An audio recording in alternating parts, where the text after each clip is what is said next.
국민의힘 전당대회 얘기 좀 해보겠습니다. 다음 주 화요일인데요. D-5. 그 사실 막 폭로가 거의 역대급 폭로인데 방금 전에 뭐 속보가 하나 나왔는데 나경원 후보가 어제 CBS 폭탄 발언을 이제 한동훈 후보가 한 거 아니겠어요? 네. 무슨 얘기를 했냐면 나경원 후보가 개인적으로 자기 법무부 장관일 때 그 패스트트랙 때문에 이제 자기가 지금 재판 받아야 되는데 공소 취소를 부탁했다고 네. 개인 사건 아니에요? 막 이러면서 이제 비판을 했는데 그 표정이 장난 아니었어요. 네. 할 말 못할 말 분별력이 없다 한동훈. 예. 그리고 이것 자체에 대해서 굉장히 강력하게 맹비난을 좀 하고 있습니다. 이분들 같은 당 할 수 있겠어요? 자, 이게 전당대회가 이제 평가는 이렇습니다. 자폭 분당대회다 이렇게 얘기하는데 자폭이라는 것도 있고 이거 나중에 끝나면 분당될 가능성이 높고 지금 시작 자체는 문자 익십 두 번째는 장해찬 등장과 함께 댓글팀 여론조선 급기 어제는 지금 서로 네가 범죄지 나도 범죄야 이런 서로 법률가 입장에 봤을 때는 안타깝습니다. 더더군다나 그 두 사람도 법률가예요. 그 두 사람도 서울대 출신인데 법률가들인데 둘 다 서울대 법률. 내가 죄 지었어. 너도 죄 졌니? 우리 같이 죄 졌어. 우리 감옥 갈까? 우리 모두 죄인 뭐 이런 이게 느낌. 뭐예요? 이게 위아더 죄인. 위아더 죄인. 와 놀랍습니다. 자 부정청탁법이 있습니다. 우리가 김영란법이라 얘기하죠. 그게 우리가 일반인들 알려진 거는 뭔가 선생님이라든지 공무원이라든지 언론인 세 직종이죠. 뭔가 대가 따지지 않고 돈 받았을 때 처벌받는 걸로만 알려져 있어요. 그건 뒷부분이에요. 부정청탁 및 수수금지법이에요. 청탁도 안 되고 받는 것도 안 되는 거예요. 앞부분이에요. 부정한 청탁이 뭐가 있냐면 대표적인 게 재판 청탁하는 거예요. 재판 청탁. 몰라요, 너희들 그거 진짜? 그래서 재판 봐달라고 청탁한 거죠. 공소 취소는 뭐냐면 또 쉽게 설명해 드릴게요. 검사가 기소해놨는데 보니까 잘못 기소한 거예요. 검사들 절대 잘못 기소해도 모른 척해요. 모르죠. 2년 구형합니다 하면 딱 도망가는데 정말 누가 봐도 정말 창피하게 잘못 기소했을 때 공소 취소합니다. 공소 취소하면 재판 없어집니다. 매우 검사한테는 자존심 상한 일이고 매우 잘못된 검사가 봤을 때 그것을 지금 부탁했다는 거예요. 나경원 후보가. 나경원이.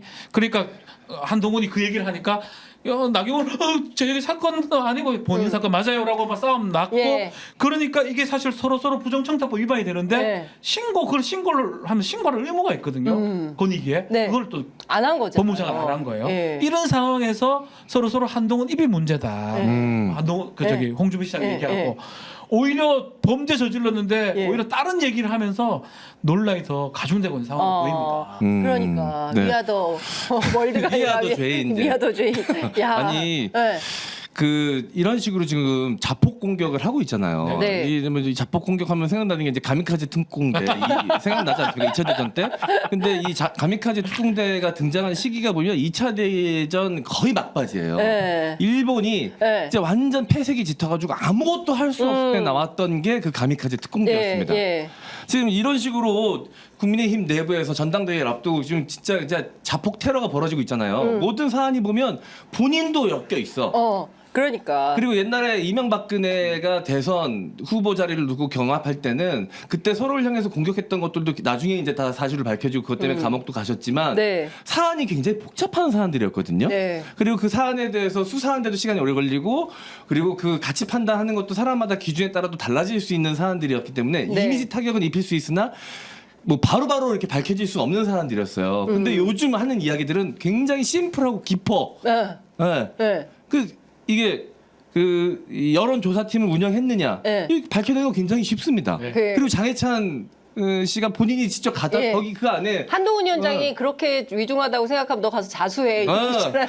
본인도 거기에서 문자를 받았고 몸담고 있었다고 얘기를 하잖아요. 그리고 한동훈 후보 같은 경우도 내가 받았다는 거잖아. 청탁을. 그러니까 밝혀내기가 너무 쉬운 사안들이고 그게 사실이 밝혀졌을 때 타격이 명확한 이야기들만 계속 등장을 합니다. 그러니까요.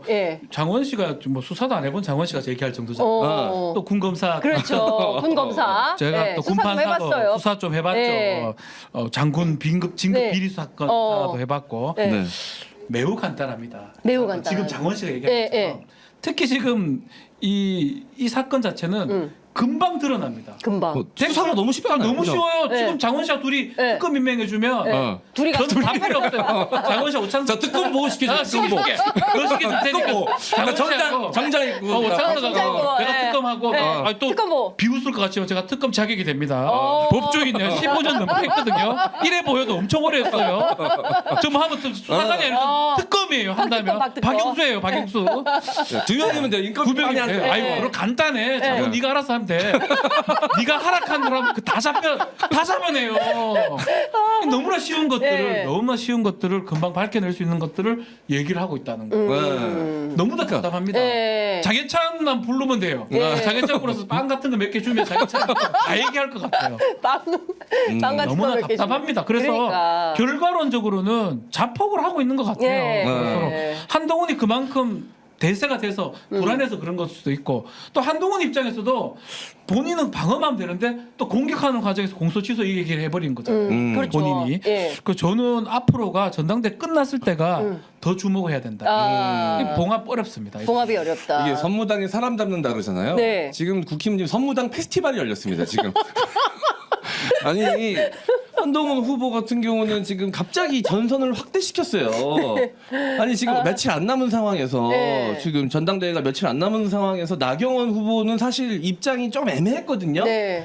모두 까기를 하고 있었기 때문에 그렇죠. 한동훈 후보와 완전 완벽하게 척을 지고 아니었어요. 반환은 벽을 아니었어요. 치지 않았어. 근데 원희룡이 반환이. 근데 그렇죠. 갑자기 예. 한동훈 후보가 그 이야기를 하면서 나경원도 절대 그렇지. 돌아올 수 없는 강 너머로 보여버렸단 말이야. 모르겠어요, 저는 진짜. 그러니까 아니, 이 전략적으로 정치 전략적으로 보면 한동훈 너무 바보 같은 짓을 하고요. 그렇지, 맞아요. 있을 수 없는 이거는 저는 그런 생각이 들더라고요. 한동훈 후보가 법무부 장관 또 비대위원장 하면서 특히 법무부 장관 할 때 특기가 있으면 특기. 특기? 한동훈 예. 특기가 뭔지 아십니까? 예, 뭐예요? 한동훈 하려고 하면 이렇게 흉내 좀 내.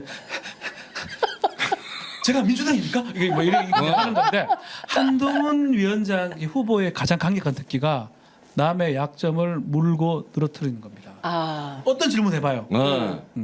아무거나 해봐요. 아무거나요? 예, 아무거나. 아니 그 방송 중에 갑자기 그런 중대한 상황에 갑자기 까시면 어떡합니까? 장원 씨는 개그맨을 맞습니까? 뭐 그런 얘기. 뜬금없이 다른 얘기한다고? 딴 얘기를 딴 하는 거예요. 얘기를. 공채 개그맨 맞습니까? 인기는 있었어요? 뭐 이렇게. 약점을 물고 늘어지는 게 특기인데 이 약점 잘못 물고 나경원의 약점을 알고 있었던 거예요. 네. 아 기계적으로 그 습관이 나왔구나. 거기까지 나오고 아, 공소시효 선박 있죠? 이거 하는 거예요. 여기서 저는 잘못했다. 호흡이 짧으니까 생각도 짧으셨구나. 매우 큰 실수를 한 거예요. 저는 나경원은 건드릴 필요가 없는 거예요. 아니 근데 제가 보기엔 이런 것 같아요. 그러니까 못 참는 성격인 것 같아요. 네. 그러니까 자기가 맞아. 요만큼이라도 본인에게 그 불리하거나 그 안 되는 상황에서는 이게 일종의 이제 되치기로 물어본 거거든요. 왜냐하면 이재명 대표에 네. 대해서 구속영장 발부가 결국에는 기각이 됐는데 그 문제에 대해서 당신의 책임이 있지 않냐라는 나경원 후보의 질문에 대해서 받아치는데 이거를 그거예요. 나경원의 약점으로 받아치는 거예요. 그럴 근데 필요 없는 이것은 거잖아요. 이거는 엄청난 거예요. 말씀하신 대로 둘 다 감옥 갈 수도 있어요. 아니, 그러니까 우리가 한동훈 당시 법무부 장관 할 때 그 쇼츠가 많이 돌았어요. 어느 편의점 가서 네. 어떤 질문을 하더라도 제가 그렇게 얘기했습니까? 저는 그런 말 한 적이 없는데요. 뭐 이런 네, 게 맞아요. 예. 똑같아요. 지금도 똑같아요. 그 이재명 얘기를 해야 돼요. 네. 이재명 얘기 답하기가 곤란하니까 남의 약점이나 그걸 공격해 버리는 그렇죠. 거예요. 이건 내 문제가 아니라 사실은 네 문제가 더 크거든. 그러니까 이게 엄청 잘하는 방식으로 보이지만 네. 이번에 한해서는 자폭으로 간 거거든요. 그러니까 앞으로도 저는 솔직히 말씀드리면 뭐 후보가 당 대표가 될 수도 있고 한동훈이 네, 네. 뭐 그렇겠지만 이런 일이 반복될 것이다. 말하는 방식 자체가 남의 약점을 건드리는 거니까. 근데 어제 그 CBS 토론을 보면 한동훈 후보의 워딩이 굉장히 셌어요. 나경원 후보를 향해서 지금 말장난하시는 네. 겁니까? 뭐 그리고 뭐 몇 가지 얘기를 했는데 제가 이거는 좀 수위를 넘는 거네. 네. 나경원 후보가 말을 하다가 너무 기가 막히니까 말을 끊고 이렇게 쳐다보더라고요. 어이없어 하면서 지금 내부 총질하시는 거 아닙니까? 뭐 네. 이런 식의 몰상식하신 질문이네요. 뭐 이렇게 얘기를 하니까 그래도 선배잖아요. 네. 예, 나경원 후보가 상당히 선배 아닙니까? 그런데 이제 그런 거 없어요. 물불 안 가리고 혹시라도 본인에게 다가올 어떤 그 뭔가 좀 약점 혹은 또 문제적 상황은 못 견디는 거예요. 그러니까 네. 바로바로 다 이거를 쏴야지 안 그러면 이게 참을 수가 없는 거예요. 그만큼 지금 한동훈 후보도 핀치에 몰렸다라고 생각하는 걸 수도 있죠. 네. 본인이 지금 조급하니까 네. 그 뒷일 생각 안 하고 이런 것들이 튀어나오고 있는 것 같다는 생각이 좀 듭니다. 네. 습관 버릇이라고 보거든요. 검사를 하면서 모든 상황을 좀 게임하듯이 누가 이렇게 공격하면 난 이렇게 공격하고 네. 제 공격을 막을 방법이 없으면 다른 걸로 옆으로 치고 뭐 이런 검사 때도 그랬고 법무부 장관 때도 마찬가지였어요. 네. 뭐 예컨대 이탄희 의원이라든지 기억나 뭐 김남국 의원, 뭐 최강욱 의원 법사에서 질문을 하게 되면 다 그런 식으로 제가 그랬습니까?